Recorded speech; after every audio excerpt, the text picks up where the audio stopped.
नाम का लड़का लोगों की सवारी के लिए बैलगाड़ी चलाया करता था, लेकिन उसकी बैलगाड़ी में कोई नहीं बैठता था। जबकि उसी गांव में मीठा नाम का लड़का अपनी बीवी नसीबो कैंची के साथ रहता था। मीठे ओ मीठे, चला जा पड़े काम पर रिक्शा लेकर, वरना मोटा बिट्टू अपनी बैलगाड़ी पर लोगों को बिठा बिठा कर खूब पैसे कमा लेगा। नसीबा मेरी जान की टोटी, उस मोटे बिट्टू की बैलगाड़ी इतनी आहिस्ता चलती है कि पैदल चलने वाले लोग भी उससे आगे निकल जाते हैं। तो फिक्र मत कर, कोई भी उसकी बैलगाड़ी पर नहीं बैठेगा। पर मीठे तू तो जा पड़े काम पर और खूब पैसा कमा के आइयो, और आते हुए मेरे लिए पीस लाना मत भूलियो। अच्छा, आते हुए तेरे लिए पीस नान भी लेता हूँगा। फिर मीठा रिक्शा लेकर घर से निकलता है, जबकि बिट्टू के पास कोई सवारी नहीं बैठती। अंकल, मेरे प्यारे अंकल, आ जाओ, मैं आपको छोड़ देता हूँ, वो भी कम पैसों में। नहीं बेटा, तू रहने दे, तेरी बैलगाड़ी से बेहतर है मैं पैदल ही चला जाऊँ। तेरी बैलगाड़ी से पहले ही पहुँच जाऊँगा। इतने में मीठा वहाँ पहुँच जाता है। चाचा जी इधर आ जाओ, मैं छोड़ देता हूँ। बेटा कितने पैसे लेगा साथ वाले गाँव जाने के लिए? चाचा जी सिर्फ और सिर्फ 100 रुपए दे देना। ठीक है बेटा, ले चल। फिर मीठा उस आदमी को रिक्शे पर ले जाता है, जबकि बिट्टू बहुत उदास हो जाता है। हाय मेरे अल्लाह, मैं क्या करूँ? कोई भी मेरी बैलगाड़ी पर नहीं बैठ रहा। अगर इसी तरह चलता रहा तो मैं तो भूख से मर जाऊंगा। फिर बिट्टू घर आ जाता है। बिट्टू जी क्या हुआ, आप इतनी जल्दी क्यों घर आ गए? बेगम वहाँ खड़े होकर भी क्या करना, लोग मेरी बैलगाड़ी पर बैठते ही नहीं है। सब लोग बीटे भाई के रिक्शे पर बैठते हैं। तो बिट्टू जी आप एक काम करें, इस बैलगाड़ी को बेचकर ऑटो रिक्शा ले ले। बेगम खबरदार, जो आइंदा के बाद इस बैल को बेचने की बात की तो मैं इस बैल से बहुत प्यार करता हूँ। अच्छा बिट्टू, आप नाराज मत हो। फिर एक काम करे, सेठ साहब से उधार पैसे पकड़ ले, फिर रिक्शा खरीद कर उससे पैसे कमाए और सेठ साहब का उधार भी उतार दे। हाँ बेगम, ये तो आपने बहुत अच्छी बात की है। मैं जाता हूँ सेठ साहब के पास। फिर बिट्टू घर से निकलता है और सेठ साहब के पास जा रहा होता है, तो रास्ते में उसे मीठा मिल जाता है। बिट्टू पैदल किधर जा रहा है? चल, तुझे अकल तो आ गई कि बैलगाड़ी पर जाने से बेहतर है बंदा पैदल ही चल पड़े। उड़ा लो बीटे भाई, मेरा मजाक उड़ा लो, बड़ा बहुत हो गया। देखना मैं भी रिक्शा लूंगा और खूब पैसे कमाऊंगा। पर मोटे पेट वाले गैंडे, तू इतने पैसे कहाँ से लेकर आएगा? मैं जा रहा हूँ सेठ साहब से उधार पैसे लेने, उन पैसों से मैं रिक्शा लूंगा। अच्छा मैं चलता हूँ। ये कहकर बिट्टू वहाँ से चला जाता है और मीठा सोचने लगता है, यार अगर इसने रिक्शा ले लिया तो ये तो मेरे ग्राहक खराब करेगा। मैं एक काम करता हूँ, जोनी के पास जाता हूँ। फिर मीठा वहाँ से निकलता है, जबकि दूसरी तरफ बिट्टू सेठ साहब के पास पहुँच जाता है। सेठ साहब, मुझे आपसे एक बहुत जरूरी काम है। हाँ बिट्टू, क्या काम है? सेठ साहब, आपको मालूम है कि मैं इस गाँव में बैलगाड़ी चलाता हूँ, लेकिन कोई भी मेरी बैलगाड़ी पर नहीं बैठता।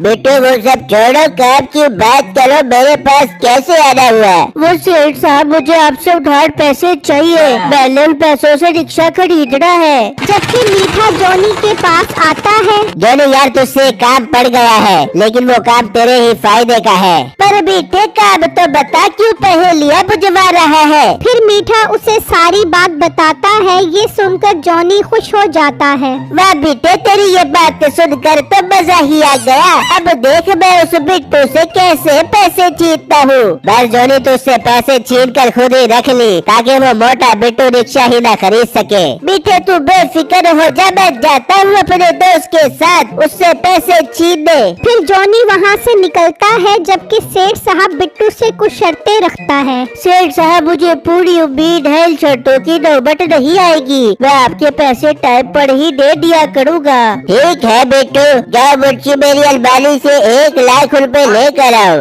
सेठ के घर के बाहर जॉनी और उसका दोस्त छुपे होते हैं। जॉनी वो लड़का अभी तक आया नहीं, हमें और कितना इंतजार करना पड़ेगा। यार वो बस आने ही वाला होगा। इतने में बिट्टू पैसे लेकर सेठ के घर से निकलता है। यार वो देख, वो बिट्टू आ गया, चलिए इससे पैसे छीनते हैं। बिट्टू पैसे लेकर जा रहा होता है तो वो बिट्टू के पास आ जाते हैं। चलो लड़के, ये पैसों के बैग हमें दे दे। भाई मैं आपको ये क्यों दूं, आप कौन हो? यार मुझे लगता है ये पैसों का बैग ऐसे नहीं देगा, इसकी टांगे तोड़नी पड़ेगी। भाई मेरे साथ ऐसा मत करो, मैं बहुत गरीब इंसान हूँ। तुझे गरीब हमने किया है, चल शाबाश ये बैग दे। बिट्टू डर जाता है और वो बैग दे देता है और वो चोर बैग लेकर चले जाते हैं। इस तरह कुछ दिन गुजर जाते हैं तो सेठ बिट्टू के घर आ जाता है। बिट्टू तुमने बहुत दिनों से पैसे नहीं दिए, इसलिए मुझे खुद ही आना पड़ा। वो सेठ साहब मेरे साथ बहुत बुरा हुआ है, मैंने जो पैसे आपसे उधार लिए थे वो चोर मुझसे छीन कर ले गए। बिट्टू मुझे कोई बहाना नहीं सुनना, तुमने अपनी शर्तें पूरी नहीं की एक भी, मुझे तुम्हारी बैलगाड़ी लेकर जाना पड़ेगी। नहीं नहीं सेठ साहब आप ऐसा मत करें, मैं इस बैल से बहुत प्यार करता हूँ, आप मुझे एक हफ्ते का टाइम दे दे, मैं थोड़े थोड़े करके आपके सारे उधार वाले पैसे उतार दूंगा। ठीक है सिर्फ एक हफ्ते का टाइम है तुम्हारे पास। फिर सेठ वहाँ से चला जाता है तो बिट्टू की बीवी कहती है, बिट्टू आपने एक हफ्ते का टाइम तो लिया है, पर आप कहाँ से पैसे देंगे? बेगम मैं इस बैलगाड़ी पर जाता हूँ रोजी करने के लिए। पर बिट्टू आपकी बैलगाड़ी पर तो कोई बैठेगा ही नहीं, सब मीठे भाई के रिक्शे पर ही सफर करेंगे। बेगम हमारे पास और कोई रास्ता भी तो नहीं है, मैं बैलगाड़ी पर जाता हूँ, शायद कोई सवारी मिल जाए। फिर बिट्टू बैलगाड़ी लेकर आ जाता है। मोटे आ गया तू अपनी औकात पर, बड़ा तो रिक्शा लेने वाली बातें कर रहा था। बिट्टू मायूसी में सब बातें सुनता रहता है तो दो औरतें आती हैं। बाजी डरा जाए मेरी बैलगाड़ी पर, मैं बहुत सस्ते में आपको छोड़ दूंगा। नहीं नहीं, हमने बैलगाड़ी पर बैठकर देर से नहीं पहुंचना, हम रिक्शे पर जाएंगे। रिक्शे वाले भाई हमने इस गांव के सरकारी अस्पताल में जाना है। ठीक है ले चलूंगा, पर 150 रुपए लगेंगे। ठीक है भाई ले चलो। फिर मीठा उनको वहाँ से ले जाता है। यार मेरे यहाँ खड़े होने का कोई फायदा नहीं है, कोई भी मेरी बैलगाड़ी पर नहीं बैठेगा। फिर बिट्टू वहाँ से चल पड़ता है और एक जगह से गुजरता है तो उसे जमीन पर गोल्डन कलर की घास नजर आती है। यार ये तो अजीब सी घास है, लेकिन इस घास से मेरे बैल का पेट तो बढ़ ही जाएगा। फिर बिट्टू घास उठाता है और अपने बैल को खिलाने लग जाता है। खा खा मेरे बैल पेट भरकर खा। फिर बिट्टू घास खिलाकर बैलगाड़ी पर बैठ जाता है। चल मेरे बैल अब घर चल। तो बैल बहुत तेज भागता है और 1 मिनट में ही घर पहुंचा देता है। यार ये तो कमाल हो गया, मेरे बैल तो अब गोली की स्पीड से भागता है। लगता है वो घास कोई जादुई घास थी, जिसकी वजह से मेरे बैल में घोड़े की सी ताकत आ गई। अब मजा आएगा। फिर अगला दिन होता है तो बिट्टू अपनी सवारी वाली जगह पर आ जाता है। मोटे तुझे चैन नहीं है, क्यों बार बार आकर अपना टाइम बर्बाद कर रहा है? मेरे वीर तेरी बैलगाड़ी पर कोई नहीं बैठेगा, चल मेरा पुत्र घर जा।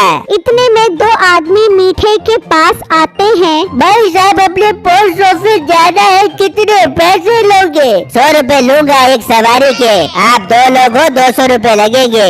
ये तो तुम बहुत ज्यादा पैसे मांग रहे हो। भाई आप मेरी बैलगाड़ी पर चल पड़ो, मैं आपसे 20 रुपए लूंगा। हम तेरी बैलगाड़ी पर बैठ कर की देर से नहीं पहुंचना चाहते कि पोस्ट ऑफिस सीधा बंद हो जाएगा। यार भाई आपको इस रिक्शे से जल्दी पहुंचा दूंगा, अगर ना पहुंचा सका तो आप 1 रुपया भी मत देना। चल यार एक काम करते हैं, मैं इस बैलगाड़ी पर बैठ जाता हूँ और तू रिक्शे पर आ जा, इस तरह हमारे 120 रुपए लगेंगे। फिर एक आदमी रिक्शे में बैठ जाता है और एक बैलगाड़ी में। फिर मीठा सवारी लेकर चला जाता है। चल बैलगाड़ी वाले चल, अब तुझे वैसे भी बहुत टाइम लगेगा पहुँचने में। नहीं भाई टाइम नहीं लगेगा, अब देखो मेरी बैलगाड़ी का कमाल। चल मेरे बैल चल। फिर बिट्टू बिट्टू का बैल बहुत तेज भागता है और मीठा पीछे ही रह जाता है। यार ये इसके बैल को क्या हो गया, तो इतना तेज भागने लग गया है। अब जॉनी के पास जाकर इस मसले का हल निकालना पड़ेगा।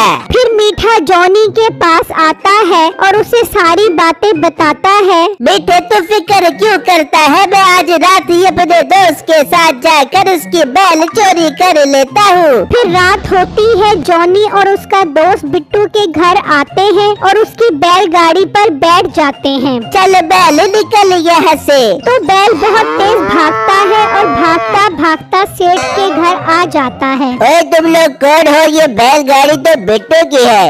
वो सेठ साहब हम इस बैल को वॉक करवा रहे थे, इसने बहुत खा लिया था। मुझे तुम्हारी बात पर यकीन नहीं आ रहा है। वो जिन दोनों को पकड़ो और एक बंदा जाए और बिट्टू को लेकर आए। फिर एक मुंशी बिट्टू को लेने निकलता है और बिट्टू के पास आकर उसे सारी बातें बताता है। चलो भाई चलो, वो तो जरूर चोर होगी जो मेरी बैलगाड़ी ले गए। फिर बिट्टू मुंशी के साथ सेठ साहब के पास आता है तो देखकर हैरान रह जाता है कि ये वही चोर है जो पहले भी पैसे छीन कर ले गए थे। सेठ साहब ये तो वही चोर है जो मुझसे आपके उधार वाले पैसे छीन कर गए थे।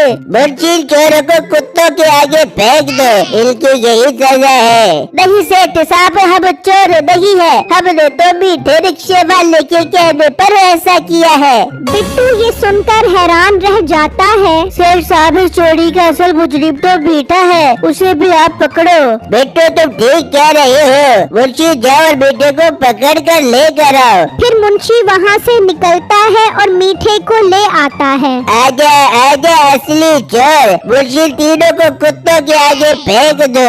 नहीं सेठ साहब ऐसा मत करो, बेटो प्लीज हमें बचा लो, मैं ये गाँव ही छोड़कर चला जाता हूँ, तुम सुकून से अपनी रोजी कमाना। भाई तूने जो पैसे चोरी किए थे वो किधर है? जॉनी वो पैसे वापस कर। मीठे वो तो मैं खा गया। सेठ साहब आप एक काम करो, इस मीठे से इसका रिक्शा ले लो उन पैसों के बदले। ठीक है बेटो, आज से तुम्हारा उधार खत्म, मुंशी का रिक्शा अपने कब्जे में ले लो और हाँ बेटे दफा हो जाए इस गाँव से। फिर मीठा गांव से चला जाता है और बिट्टू सुकून से बैलगाड़ी पर अपनी रोजी कमाता है।